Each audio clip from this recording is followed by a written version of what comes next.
সালাম আলাইকুম। কলসকাঠির জমিদার বাড়ি আসলে একটা ঐতিহাসিক স্থাপনা। এই জমিদার বাড়িটির প্রতিষ্ঠাতা জনকি বল্লভ রায় চৌধুরী। তো আমরা ওনার আন্তপান্ত সবকিছুই আজকে দেখব। চলেন একটু অবকাঠামোর ভিতরে যাই। এই অবকাঠামোটা এত সুন্দর। এখানে এই যে আমরা মেইন গেট থেকে ঢুকে মেইন প্রাসাদের এইখানটায় যে ঢুকতেছি, এই যে উপরের যে আপনার যে অবকাঠামোর যে অবস্থা বর্তমান আছে, এটা যদি আপনি দেখেন সুন্দর করে, যে এটা আসলে যেটা প্রাচীন বা 200-300 বছর আগের যেটা স্থাপনা, এটা কিন্তু একদম মানে প্রতীয়মান। এবং এখানে যে আপনার মানে কোনো ইট ছাড়া, ইট সিমেন্ট সুরকি ছাড়া এখানে কিন্তু কোনো ধরনের রড এই বিল্ডিং এর মধ্যে আমরা দেখতেছি না। তো আমরা প্রাসাদে ঢুকে আমরা একটু ডান দিকে যাব আগে। প্রাসাদের ডান দিকের এইখানে দোতলায় ওঠার একটা সিঁড়ি আছে। তো সিঁড়ি ধরে আমরা একটু উপরের দিকে যাব, যদিও অন্ধকারাচ্ছন্ন এই সিঁড়ি। আমরা একটু যাওয়ার চেষ্টা করি যে আসলে উপরে কি আছে একটু দেখি। এই যে আমরা উপরের দোতলায় উঠেছি। দোতলার আপনার সিঁড়ি থেকে উঠে আমরা আসলে সিঁড়িটা হচ্ছে উত্তর সাইডে, তো আমরা যেটা উঠছি উঠে হচ্ছে আমরা দক্ষিণ পাশে প্রবেশ করলাম আর কি। এই প্রবেশ করার পরে এইটা হচ্ছে পশ্চিম সাইড। পশ্চিম সাইডে এই যে প্রাচীন যে নিদর্শন, এই নিদর্শনটা এখান থেকে দেখা যাচ্ছে। এবং এইটার ছাদ দেখেন আপনি।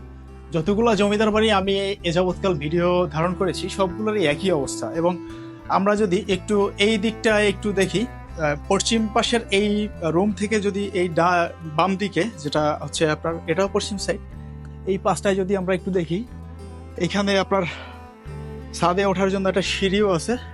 তো সিঁড়ি ধরে আমরা একটু পরে উঠতেছি। আমরা একটু এই পাশটা দেখি। এই পাশটা এই যে প্রাচীন যে শিল্পর যে নিদর্শনা, এটা কিন্তু রেখে গেছেন। এবং এইখানে আপনার মানে সংযোগ আছে, এখান থেকে দরজাও আছে একটা, যদিও এইখান থেকে একটা সিঁড়ি ঘরের মতো আছে এখানে, জানি না এটার মধ্যে কি আছে। তো এই যে সিঁড়ি, এই ওই পাশ থেকে আবার এই পাশে আমরা আসলে বেসিক্যালি যে সিঁড়ি থেকে উঠেছিলাম উত্তর পাশে সিঁড়ি ধরে, যদি ডান দিকে যাই তো প্রাসাদের ডান দিকে, আর বাম দিকে যদি যাই তাহলে বাম দিকে। আমরা আসলে ডান দিকে ঢুকে গিয়েছিলাম তখন। তো যাই হোক, আমরা এখন বাম দিকে আসলাম প্রাসাদের। বাম দিকে এখানে একটা বড় হল রুম আছে। এই হল রুমটার উপরের দিকটা যদি আমরা আবার একটু দেখি, যে সিমিলার ডিজাইন দেখছেন, সিমিলার ডিজাইনে এই স্থাপত্য শিল্পগুলো ওনারা ডিজাইন করেছেন। এবং আমরা যদি আবার একটু খেয়াল করি যে আগে যে ধরনের ইট আমরা আগের বিল্ডিংগুলোতে দেখেছিলাম, ঠিক সেম দেখেন, একদম সিমিলার ইট। হ্যাঁ, সিমিলার সবকিছু, এবং ওয়াল সবকিছু একদম সিমিলার। তো আমরা আসলে এই রুম থেকে বের হয়ে আমরা একটু ছাদের দিকে যাব। ছাদের দিকে এখানে একটা আপনার সিঁড়িটার নমুনা দেখেন। এই যে এই রুম থেকে উঠে, যদিও এখানে মাটি পরে হয়তো এরকম হয়েছে, বাট সিঁড়ির রাস্তা কিন্তু আসলে এরকম হওয়ার কথা না। তো আমরা যাই হোক একটু উপর দিকে যাচ্ছি, এবং এটা খুবই ন্যারো একটা স্পেস। আমরা একটু চেষ্টা করি যাওয়ার, যে উপরে কি অবস্থা আছে। যদি অনেক জঙ্গল টঙ্গল ভরা, ইদানিং আবার সাপ কোপের অনেক ভয় টয় আছে। এটা একটা ফ্যাক্ট হইতে পারে যে আমরা প্রাসাদের একদম ছাদে চলে এসেছি। ছাদে এই যে এই পাশটাতে ছিল সামনা, যদি আমরা একটু এই ফাঁকে দেখি, এখান থেকে ওই যে সামনের সেই গেট। আর এখন একদম জঙ্গল টঙ্গল হয়ে একদম একাকার অবস্থা। এই হচ্ছে এই পাশে হচ্ছে আপনার যে কলসকাঠি গার্লস স্কুল আছে এই পাশটা, আর এই পাশটা হচ্ছে সেই পশ্চিম সাইড, যেটা এখানে পুকুর টুকুর আছে। এই পাশটা ধরে হচ্ছে আপনার সেই কলসকাঠি বাজার। তো যাই হোক, আমরা ছাদ থেকে এখন নামি। তো বেসিক্যালি এই জমিদার বাড়িটি আসলে প্রতিষ্ঠাতা ছিলেন জানকী বল্লভ রায় চৌধুরী। তিনি ছিলেন জমিদার রাজকান্তের পুত্র। আবার এই রাজকান্ত এসেছিলেন, গারুরিয়া আছে কলসকাঠির পাশে, গারুরিয়া ইউনিয়নের উনি জমিদার ছিলেন। জানকী বল্লভ রায় চৌধুরী আসলে ওনারা ছিলেন দুই ভাই। উনি ছিলেন এর মধ্যে ছোট, আর ওনার বড় ভাই ছিল রাম বল্লভ। আসলে বড় ভাই ছোট ভাইকে হত্যার জন্য পরিকল্পনা করে, মূলত এই জমিদারিত্ব দখল করার জন্য। যেটা আসলে দেখেন তখনকালের দিনেও কিন্তু এই প্রতিহিংসাগুলো ছিল। যতই আমরা অনেক কিছু শিখতে চাই, বাট এখানেও কিন্তু প্রতিহিংসা ছিল। ক্ষমতার প্রতিহিংসার দাপট কিন্তু সবসময়ই মানে সবার ভিতরে ছিল। ক্ষমতার একটা লোভ, ক্ষমতার একটা পিপাসা কিন্তু সবার মধ্যেই থাকে। হ্যাঁ, সো আমরা এই যে পূর্ব দিকটাতে যে জায়গা আছে, পূর্ব দিকটাতে যে রুম আছে, এটা একটা বিশাল হল রুম। এইখানে হয়তোবা আপনার কোনো সালিশ বিচার টাইপের কিছু হইতো, বা সভা খোলা থাকতে পারে। এই পাঁচটা প্রাসাদের, যাতে আমরা যে ছাদে ছিলাম সেই ছাদ ধরে এইখান থেকে যদি আমরা একটু এদিকে যাওয়ার চেষ্টা করি, এখানেও সুউচ্চ সিঁড়ি আছে। এইখান থেকে এই পাশে আপনার সিঁড়ি নাই, এই পাশে একটা দরজার মতো ছিল, সাইড দরজা।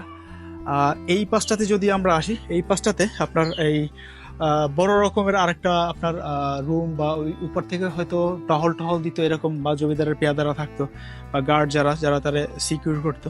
এই যে এই পাশটাতে দেখেন আরেকটা রুমের মতো আছে, এখানে একটা গাছ এখন ঝুলে আছে বড়, যে জমিদারের সেই নিদর্শন, সেই আপনার টয়লেট কিন্তু আমরা দেখতেছি আবার। তো এইখানটা ধরে হচ্ছে আপনার এই যে আউটডোরের একটা দরজা ছিল, এখানে বড় একটা আউটডোরের দরজা।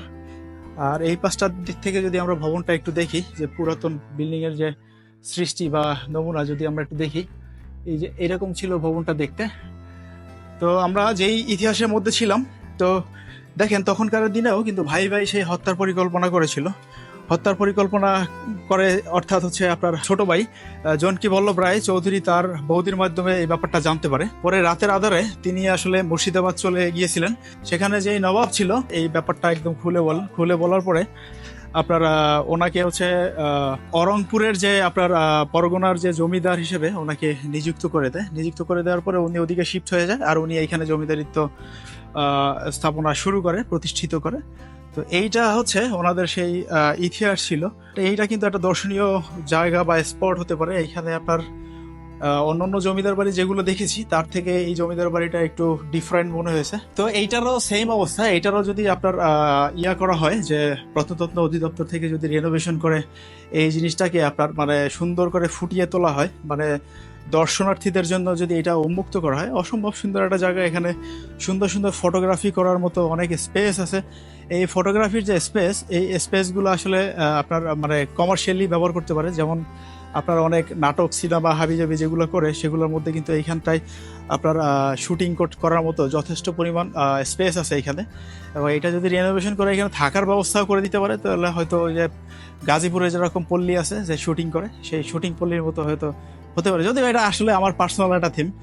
তো আমরা আসলে গল্পের ছলে ছলে ভিডিওর শেষের দিকে, তো আমরা এই স্থাপনা ধরেই আগাচ্ছি, প্রাচীন স্থাপনা, এই প্রাচীন স্থাপনা ধরে আগাচ্ছি। এবং আজকের মতো আপনাদের কাছ থেকে বিদায় নিচ্ছি। যে এই রাস্তা থেকে এসেছিলাম আমি, এই গেট থেকে আমি আপনাদের এইখানে এসেছিলাম, তো এই গেট থেকে বিদায় নিচ্ছি। তো সবাই ভালো থাকবেন, দেখা হবে পরবর্তী কোনো ভিডিওতে। আসসালামু আলাইকুম।